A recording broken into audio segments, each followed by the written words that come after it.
sommes ce soir avec la nouvelle génération, une génération bénie, une génération des enfants des serviteurs de Dieu, des enfants des chrétiens, des enfants qui sont nés dans l'Église, des enfants qu'on a eu à présenter. Et c'est une génération qui aujourd'hui a besoin d'avoir des repères. Et il y a quelque chose qui se passe dans notre monde aujourd'hui qui brise et qui touche tout le monde, la souffrance.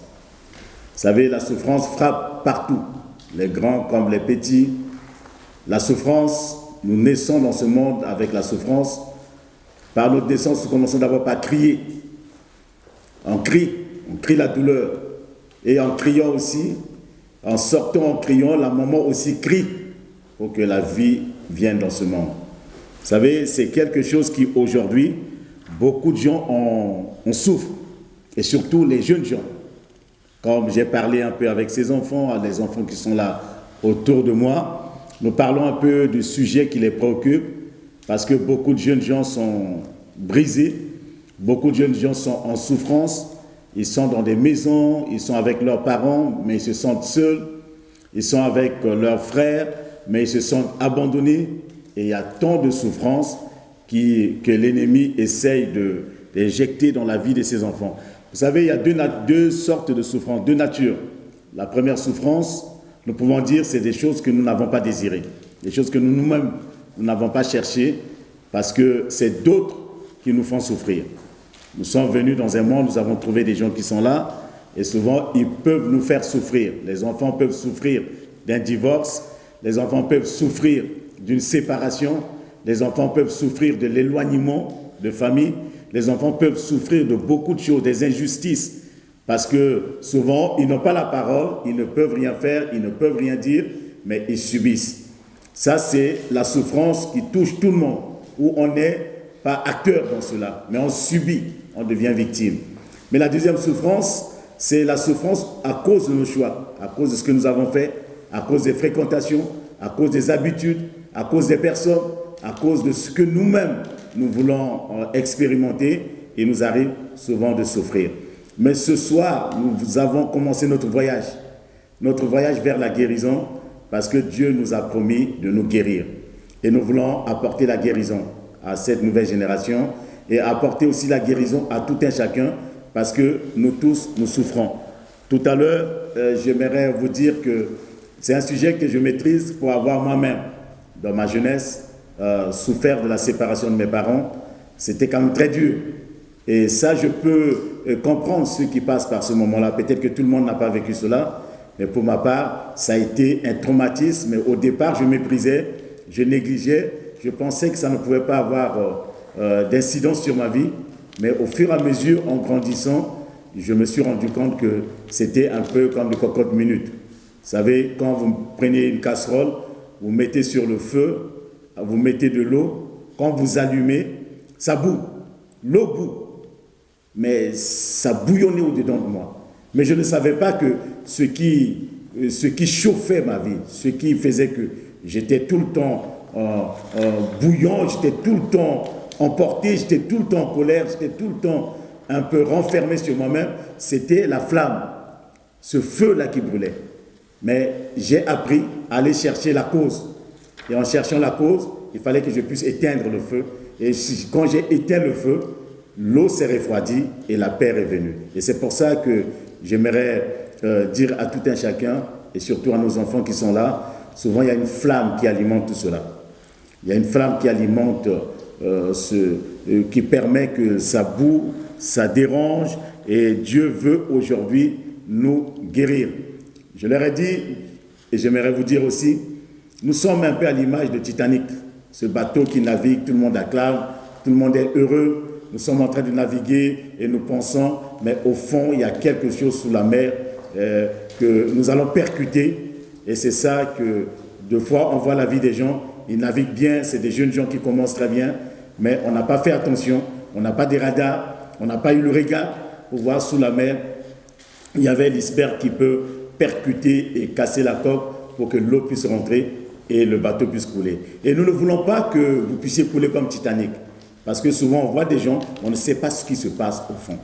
Et nous voulons aller au fond pour regarder, pour dévier de mauvaises trajectoires pour permettre à des enfants, à tout un chacun, d'aller dans la bonne direction, de là où Dieu veut les amener. Mais il y a une pensée qui vient à l'esprit avant de partager cela tout à l'heure. Vous savez, j'ai une montre, ça fait quelques semaines que la montre-là ne donne pas l'heure exacte. Vous savez pourquoi? Parce que ça s'est arrêté. Ça s'est arrêté. Mais le problème, ce n'est pas la montre. La montre n'est pas en panne. Mais il y a un petit problème, c'est quoi? Il faut que je change les piles. Parce que si je mets une nouvelle pile, la montre va fonctionner. Et souvent, il y a des gens qui sont bien, mais ils ne fonctionnent, ils ne sont pas en panne, mais il y a un problème d'énergie, un problème de pile. Et nous voulons mettre un peu, nous avons une jeunesse extraordinaire, nous avons des familles extraordinaires, nous avons des parents extraordinaires, mais tout cela est en arrêt. C'est pour ça que nous voulons mettre des piles et ramener la guérison pour que la vie commence à jaillir dans toutes ces familles pour permettre à tout un chacun de vivre dans la paix et dans la joie. Vous savez, la souffrance amène des troubles. Les gens souffrent. Beaucoup de gens souffrent. Il suffit de regarder les gens, ce qu'ils sont en train de faire, comment ils vivent. Il y a la souffrance et ça amène des gens dans la dépendance. Et beaucoup de jeunes gens aujourd'hui se droguent. Beaucoup. Pourquoi? Parce que c'est une souffrance.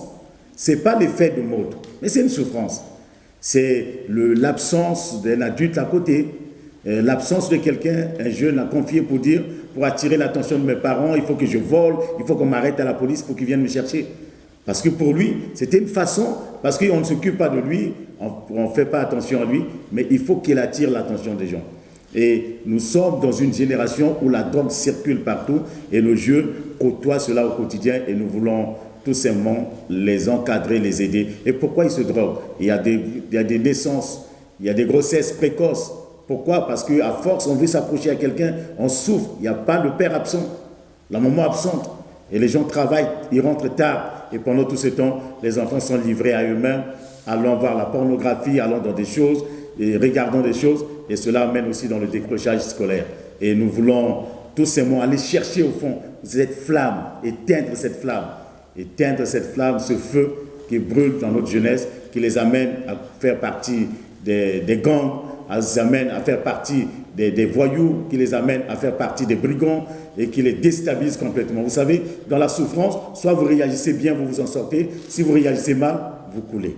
Et nous voulons tout simplement que nous puissions mieux réagir. Il y a beaucoup de tentations, beaucoup de choses. Vous savez, comme je vous ai parlé de la mort, beaucoup de gens sont bloqués. Quand vous parlez avec les jeunes, vous sentez qu'ils sont bloqués. Ils n'osent pas dire. Ils n'osent pas dire parce que ils n'osent pas dire certaines choses parce que tout le monde est bloqué. Même dans des familles, quand vous arrivez dans des familles, vous demandez aux familles est-ce qu'il y a un problème? Tout le monde est bloqué. Tout le monde dit tout va bien. Parce qu'on est bloqué. Il y a quelque chose. On n'ose pas dire. Ça fait honte de dire aux gens qu'on est ceci, qu'on est alcoolique. Ça fait honte de dire aux gens qu'on se drogue. Ça fait honte de dire aux gens que je souffre. Ça fait honte de dire aux gens que je ne vais pas bien. Et tout le monde essaye de montrer que tout va bien, je suis le Superman, je suis le plus grand. Même le Superman a des problèmes à la souffrance. Donc, nous sommes dans un monde et nous souffrons tous. Certains ont même peur et d'autres vont jusqu'à nier la cause et la profondeur de leur souffrance. On nie cela. Et c'est ce que nous voulons aborder ce soir. Dans cette étape, la première étape, nous avons 8 étapes à parcourir. C'est un voyage. Nous voulons, à la fin de ce voyage-là, être complètement libérés, être complètement guéris avec nos enfants, avec ceux qui sont avec nous et dans nos maisons. Quand les parents sont guéris, les enfants sont guéris. Quand les parents sont malades, les parents contaminent les enfants. Et nous voyons, moi-même personnellement, pour avoir vécu dans une maison où il y avait l'alcool, c'est vrai, je bénis Dieu de ce que je n'ai pas touché à cela, mais quand vous vivez avec des gens malades, ils vous rendent malades.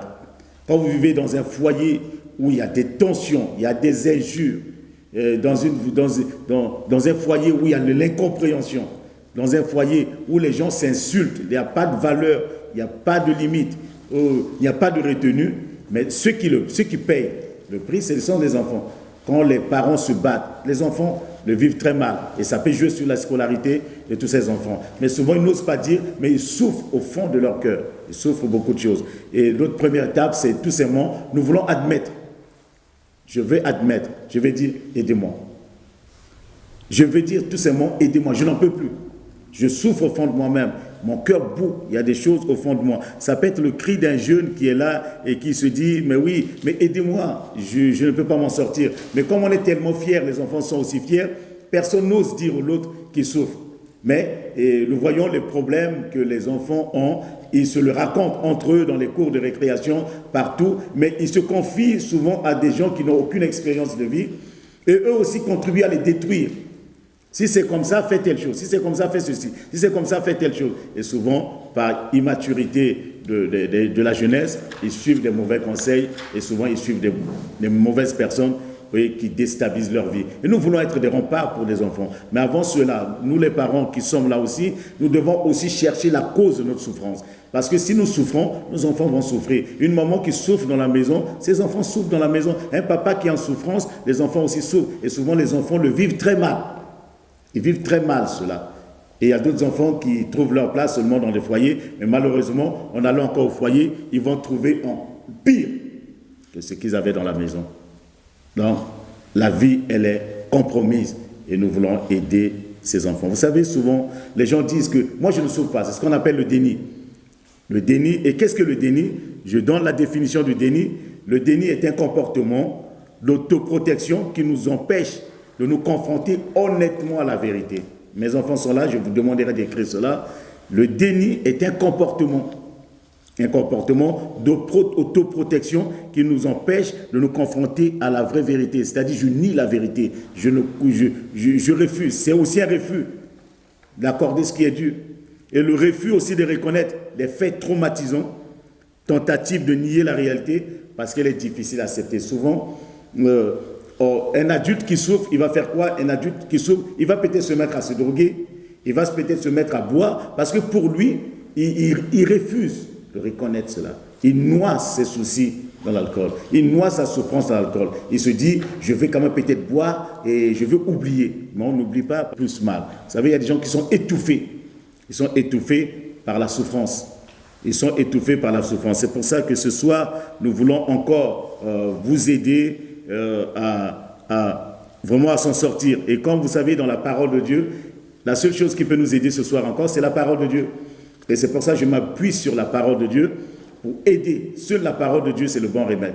Jérémie, qui a été choisi dès le sein maternel, disait ceci dans Jérémie 20, le verset 18. « Pourquoi suis-je mort? Pourquoi suis-je sorti du sein maternel pour voir la souffrance et la douleur, pour consumer mes jours dans la honte? Pourquoi suis-je sorti du sein maternel ?»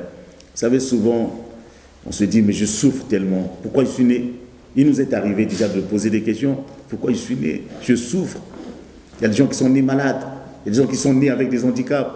Il y a des gens qui sont nés avec des défaillances, des défaillances terribles. Il y a des gens qui sont nés qui sont nés, je dirais, dans des conditions dramatiques, des conditions bizarres. Il y a des gens qui sont nés à la naissance, le père est mort, la maman est décédée, ils se retrouvent tout seuls. Ça, c'est une souffrance. Et Jérémie qui pouvait dire, pourquoi suis-je sorti du sein maternel pour voir la souffrance et la douleur? Le but, bien aimé, le but, c'est tout simplement d'éteindre la flamme. De vous identifier d'abord, de vous aider à identifier la flamme, c'est-à-dire votre souffrance, et d'arrêter de nier sa présence dans votre vie. Le déni nous fait ignorer notre ressenti. Premièrement, le déni nous fait ignorer notre ressenti. Dans Jérémie 6, le verset 14, ils disent « Paix, paix », disent-ils, il n'y a point de paix. Les gens disent « Paix, paix, je suis bien ». Et dans ma version que j'ai prise, dans la version Parole de vie, dit « Tout va bien, pourtant tout va mal ». Et quand vous croisez quelqu'un, vous croisez les jeunes gens, vous le savez très bien, quand vous croisez dans la cour de récréation, oh comment, oh, tout va bien, on se donne de cours, on fait, mais au fond de nous, ça ne va pas. Souvent, on croise des copains, alors dans la cour, alors ça a été le confinement, comment? Et on fait semblant de dire que tout va bien, alors qu'en réalité, tout va mal. Tout va mal. Et ça, c'est nier le ressenti. C'est-à-dire faire semblant de dire que ça n'existe pas. On ne peut pas faire semblant que ça n'existe pas. On ne peut pas faire semblant que la souffrance n'existe pas. On ne peut pas faire semblant qu'on souffre, qu'on ne souffre pas. On ne peut pas faire semblant des choses. Si je vous dessine un éléphant dans la maison sur le mur, et vous n'allez pas me dire que vous ne voyez pas. Vous n'allez pas faire semblant comme quoi je rentre dans la maison, je ne vois pas la télé. Vous ne pouvez pas faire semblant que je suis rentré dans la cuisine, je n'ai pas vu le frigo. Mais c'est des choses qu'on voit, c'est pareil avec la souffrance. Souvent, il y a des gens qui font semblant. Ils disent que je ne vois pas. Moi, je ne sais pas en quoi je souffre. Je ne sais pas comment les gens souffrent. Mais la souffrance touche tout le monde. La souffrance touche les grands comme les petits. Et beaucoup de gens, beaucoup de jeunes gens, ils souffrent. Vous savez, le déni nous épuise. Les gens sont épuisés. Dans le psaume 31, le verset 11 nous dit « Ma vie se consume dans la douleur. Et mes années dans les soupirs, ma force est épuisée à cause de mon iniquité et mes os dépérissent. Ma vie se consume. » C'est David, il dit ma vie se consume dans la douleur. Vous savez, vous êtes épuisé. Vous êtes fatigué. Quand vous souffrez, vous êtes fatigué. Il y a des problèmes qui vous fatiguent. Il n'y a pas de solution. Un papa qui fatigue les enfants. Une maman qui fatigue les enfants. Des enfants qui fatiguent les parents. Les frères qui fatiguent les autres. Et je crois... Je suis en direct, mais je ne me répétais pas poser des questions aux enfants. Vous savez, souvent, il nous arrive aussi d'avoir quelqu'un qui nous épuise, qui nous fatigue. Quelqu'un qui est là, qui fatigue tout le monde. Ça fait souffrir tout le monde. Ça fait souffrir. Ça te fait mal. Et je pensais, quand mon père prenait l'alcool, il devenait désagréable, mais ça m'épuisait. Le matin pour aller à l'école, je traînais les pieds, ça me faisait très mal, parce que je savais qu'il me coupait leur vue. Je ne voulais pas ça. Et vous savez, souvent c'est ça, les enfants quand ils sont avec nous, ils ne veulent pas que leurs copains voient leurs parents qui se chamaillent, qui se battent. Ça les fait mal. Ils sont blessés. Ils sont blessés et ça c'était une souffrance, mes os se consumaient, il y avait quelque chose, une vraie douleur au fond de mon âme, parce que ça m'épuisait. Le psaume 146, le verset 7 à 8 dit, il fait droit, il donne du pain aux affamés, l'Éternel délivre les captifs, l'Éternel ouvre les yeux des aveugles, l'Éternel redresse ceux qui sont courbés. C'est-à-dire souvent on est courbé là, on est épuisé. Il y a même des jeunes gens qui commencent à être épuisés par les études. Il suffit de les réveiller le matin, comment un jeune peut dormir jusqu'à 13h? Parce qu'il est épuisé. Il est fatigué. Et alors qu'elle a dit, la Bible dit, et quelqu'un a dit, l'avenir appartient à ceux qui se lèvent tôt. Mais, vous voyez comment les gens sont épuisés autour de nous. Une société épuisée. L'État épuisé. Les gens épuisés. Il y a un moment même, la police était épuisée. Manifestation sur manifestation. Les gens mécontents. Ça épuise tout le monde. C'est une souffrance. C'est vraiment une souffrance. Et combien d'enfants sont épuisés? Ils ne veulent même pas demeurer dans la maison. Ils ne veulent même pas rester là. Il y a des couples où la femme est épuisée. Le mari est épuisé. Tout le monde est épuisé dans cette maison. Et les enfants, souvent, il y a des enfants qui disent « J'attends seulement d'avoir l'âge de partir et je quitte cette maison parce que je suis épuisé de tout ce qui se passe. » C'est une souffrance. Ça, c'est... Et souvent, les gens nient cela. Ils disent « Oh non, c'est pas une souffrance. Nous ne sommes pas épuisés. Je vais bien. » Mais ça se voit dans les yeux, ça se voit dans le comportement, qu'on est complètement épuisé. Nous ne devons pas nier cela. Nous devons dire souvent « Aide-moi, je suis vraiment épuisé, Seigneur. Aide-moi, je n'arrive pas. Aide-moi, je veux m'en sortir. » Et je pense que tous les enfants qui sont autour de moi, ils sont prêts aussi à dire « Seigneur, aide-moi, je veux m'en sortir. Je ne veux pas être épuisé. Je vis dans une dépendance. Je ne peux pas m'en sortir. » Vous savez, le déni nous empêche aussi de grandir. Ça empêche les gens de grandir. Je refusais certaines choses. Lorsque nous sommes dans le déni, nous sommes comme une plante qui ne reçoit jamais d'eau. Elle se dessèche et ne pousse plus. Notre croissance personnelle sera comme une plante sans eau, atrophiée par notre propre déni. Vous savez, il existe un dicton que vous allez souvent entendre, nous sommes aussi malades que nos secrets. C'est-à-dire qu'on a trop de secrets, il y a des choses que ça nous empêche de grandir. Le déni nous empêche de grandir normalement. Parce que nous nourrissons un secret. Et vous savez, tout un chacun a un secret. Souvent, on a des secrets, on ne dit à personne, mais on est là, on vit très mal. On vit très mal. Parce qu'on se dit, si je le dis, on va me gronder. Si je le dis à quelqu'un, on va me gronder. Mais j'aimerais te dire, de le dire à Dieu, Seigneur, voici mon problème. Voici mon problème. Ça bloque ma croissance, ça me bloque dans les études, ça me bloque dans tout ce que je suis en train de faire, ça me bloque dans mon développement, ça me bloque. Seigneur, aide-moi, aide-moi, aide-moi, aide-moi à m'en sortir. Parce que le déni, souvent, on refuse. On dit non, ça va, alors que ça ne va pas. C'est pour ça qu'on dit, nous sommes aussi malades que nos secrets. Quand vous gardez le secret peut tuer quelqu'un. Le secret peut tuer quelqu'un. Il y a souvent des enfants qui ont subi des choses graves, mais n'osent pas le dire. Parce qu'ils ne savent pas à qui dire. Ils peuvent subir des attouchements dans la maison, mais ils n'osent pas le dire. Ils peuvent subir des injustices, ils n'oseront pas le dire. Parce qu'ils ont peur, ils ont honte. Mais j'aimerais te dire, n'aie pas honte de dire à tes parents. Je ne te dis pas d'aller dire aux adultes, parce que tous les adultes ne sont pas adultes.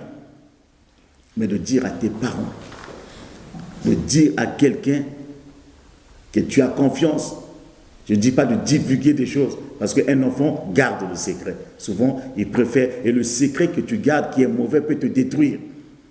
Le secret que tu es en train de garder au fond de toi peut déstabiliser complètement ton avenir.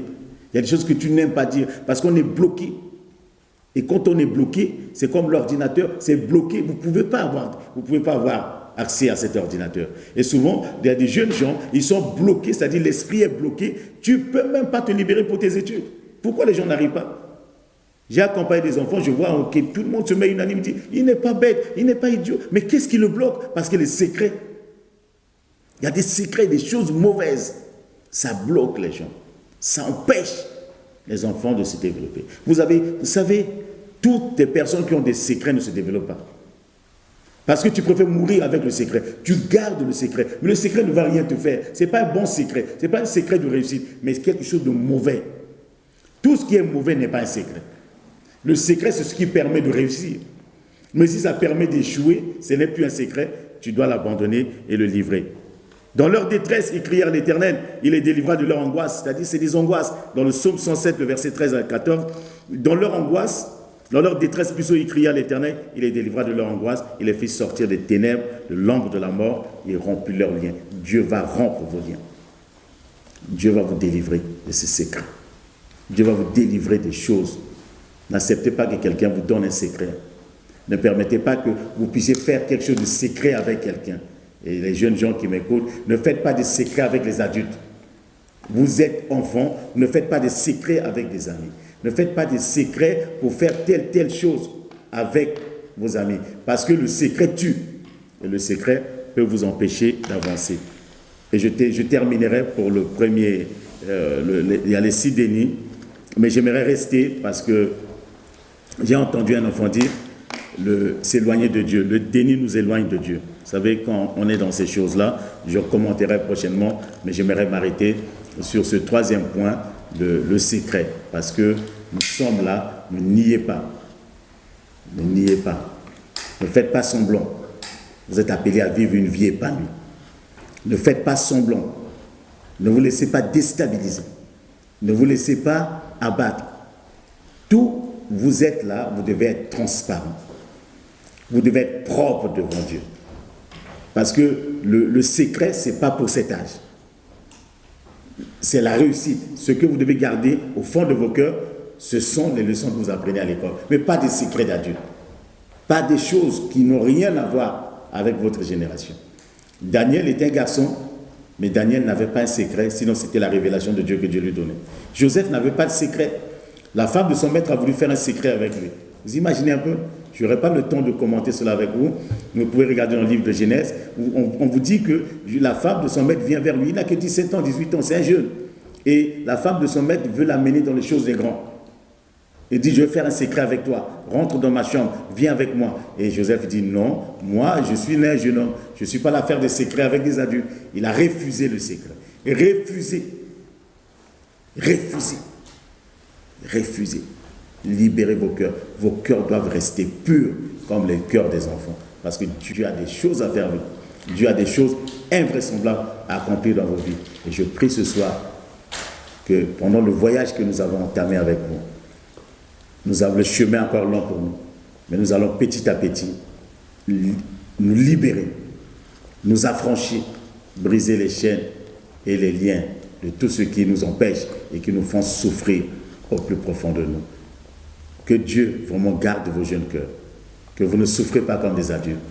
Si vous devez souffrir, que ce soit pour vos études. Que vous ne souffrez pas parce que, à cause de l'injustice, à cause de la méchanceté des gens, à cause de la méchanceté de vos amis, de vos copains. Et la Bible dit, je terminerai par le livre de Jacques, l'épître de Jacques, qui dit, si quelqu'un de la souffrance, qu'il prie. Est-ce que vous voulez qu'on prie ensemble? Si vous sentez que vous avez une souffrance, j'aimerais prier avec vous. Nous allons prier ce soir, parce que nous voulons que nos cœurs soient allégés et nos cœurs soient libérés. Prions le Seigneur tous ensemble. Seigneur, en ce temps difficile, en ce temps où pendant des années nous avons nié le mal, nous avons voulu parler comme tout le monde que tout va bien, que je me sens bien, je suis en pleine forme, alors qu'au fond de nous-mêmes, nos cœurs étaient en souffrance. Nous sommes devenus esclaves. Esclaves de la drogue. À notre âge, nous sommes esclaves de la pornographie. Esclaves du tabac. Esclaves des amis. Nous sommes influencés par des gens qui ne te connaissent pas. Nous sommes sujets à des tensions, à des difficultés. Les problèmes d'adultes, ce qui se passait dans nos maisons nous ont affectés, nous ont complètement déstabilisés et bloqué notre vie. Mais ce soir, nous venons à toi pour que tu nous libères, pour que tu nous délivres, que les chaînes tombent. Nous ne voulons plus vivre dans le déni et nous crions à toi, aide-nous, Papa. Aide-nous, Saint-Esprit. Aide-nous, Seigneur Jésus. Viens au secours de nos manquements, de nos faiblesses. Viens nous libérer, viens nous affranchir et donne-nous de grandir comme les enfants de Dieu. Donne-nous de grandir comme ceux qui sont nés dans la maison de Dieu.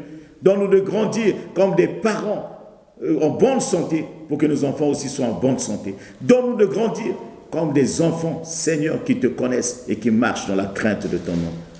Nous te demandons, Seigneur, ce soir, viens au secours de nos faiblesses, viens au secours de nos manquements, aide-nous au secours, Père. Nous avons besoin de toi. Au nom de Jésus-Christ, nous avons ainsi prié. Amen. Que le Seigneur puisse vous bénir. J'aimerais que chaque enfant puisse faire... Vous pouvez venir un peu, vous pouvez filmer pour eux. Je pense que c'est quelque chose qui touche beaucoup les jeunes parce qu'on a du mal à parler à nos parents et à parler à des adultes.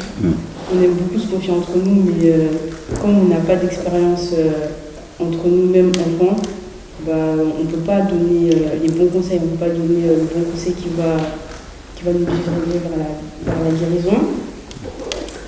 J'aime bien ce sujet parce que ça me touche, parce que ça touche tout le monde aussi, comme je l'ai dit. Je pense qu'on a tous une souffrance qu'on cache. Moi, avant, je souffrais de moi-même, genre je me sentais pas bien dans ma peau. Mais après, faut en parler en fait. Il faut beaucoup en parler, mais il faut en parler à la bonne personne. Faut pas en parler à la personne faut parler avec une personne qui sait te mettre en confiance, avec une personne avec qui tu sais qu'elle va te donner des bons conseils. Il ne faut pas en parler au premier adulte qui vient à toi, parce que sinon on risque d'avoir de mauvais retours, de mauvais conseils. Moi, le fait que j'étais mal de ma peau, j'en ai parlé à personne. Je pense même pas que mes parents le sachent, mes frères et sœurs et tout.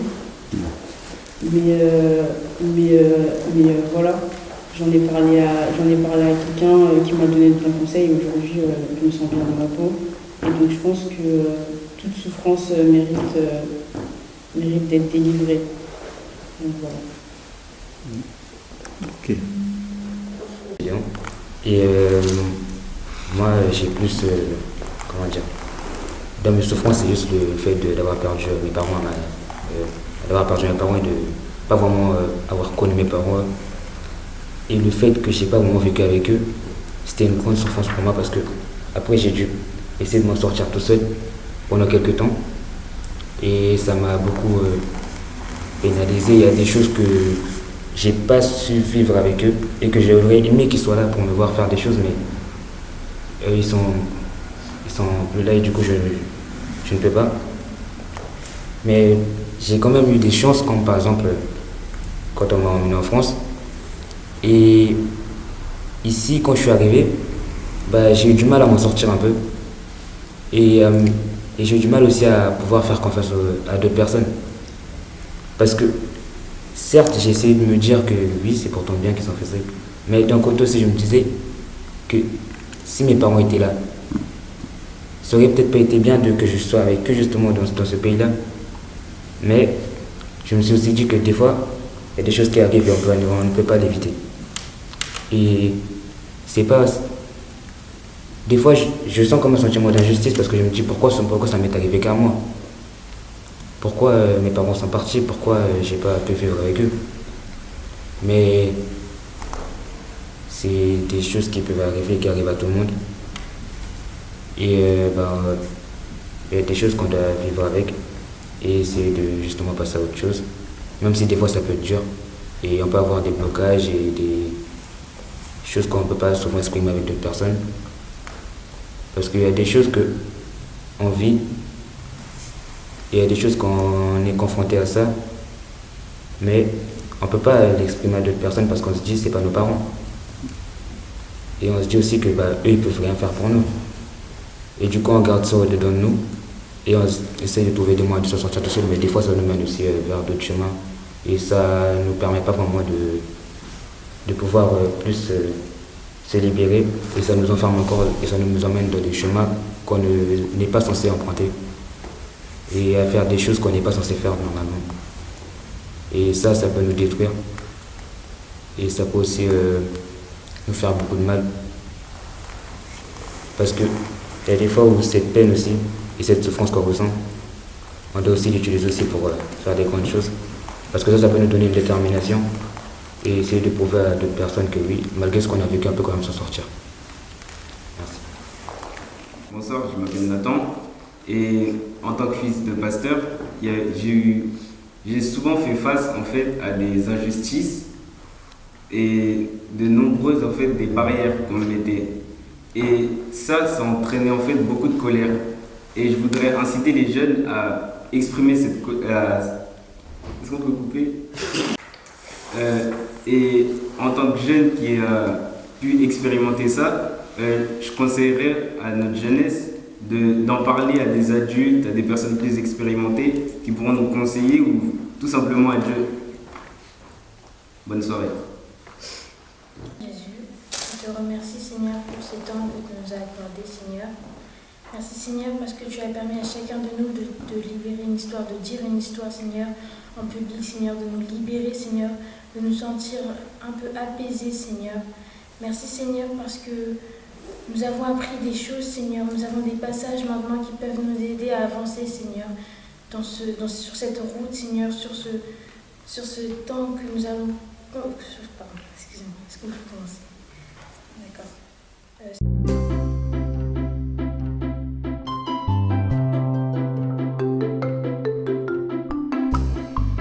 Merci à l'Église d'avoir mis ce programme en place. Pour notre guérison et pour notre santé. L'Église s'occupe de nous. À Villeneuve-Saint-Georges, à Saint-Quentin, à Malesherbes, à Brazzaville ou à la maison, RDJC TV, chez vous. L'Église s'occupe de nous.